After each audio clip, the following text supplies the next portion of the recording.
আসসালামু আলাইকুম সুপ্রিয় দর্শক শ্রোতা। আজকে আমরা একজন রোগীর রিভিউ নিব। তিনি এসেছেন নাটোর থেকে। আজকে আমরা শুনবো তার কাছে তিনি আমাদের এখানে চিকিৎসা নেওয়ার পূর্বে এবং পরে কেমন আছেন। আসুন আমরা শুনি তার কাছে থেকে তার কথা।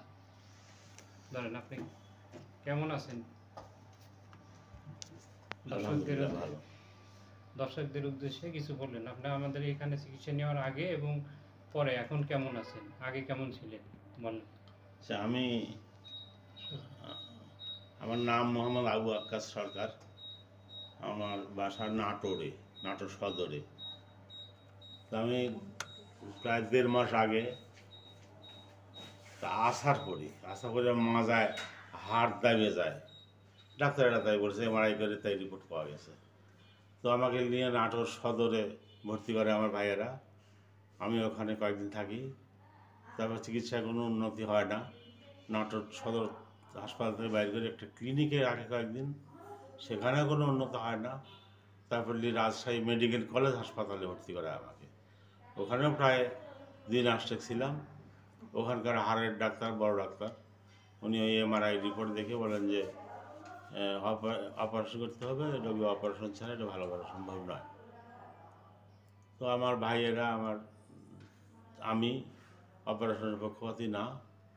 তাই অনেক খোঁজাখুঁজির পর বগুড়ায় এই জনস্বাস্থ্য ডায়াবেটিক হাসপাতাল, এই হাসপাতালের চিকিৎসক ডক্টর মোহাম্মদ আবুল কালাম আজাদ, ইনি খুব ভালো থেরাপি দেয় শুনে আমি এখানে এসে আজ 21 দিন হয় থেরাপি দিলাম।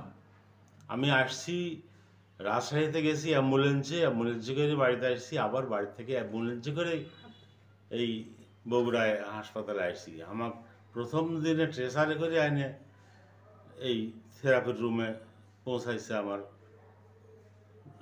যারা আসছিল আমার সাথে।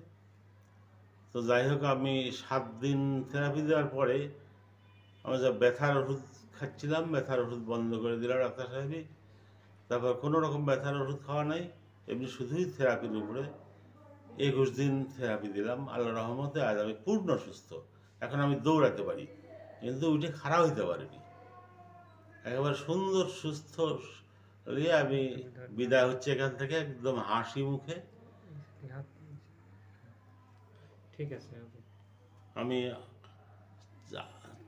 আশা করব ডাক্তার সাহেব আরও উন্নত মানের চিকিৎসা দিক, আরও রোগী আসুক এখানে। একটুকুন বলে আমি আমার কথা শেষ করছি। আসসালামু আলাইকুম। ধন্যবাদ আপনাকে আপনার মূল্যবান বক্তব্য দেওয়ার জন্য। আসসালামু আলাইকুম।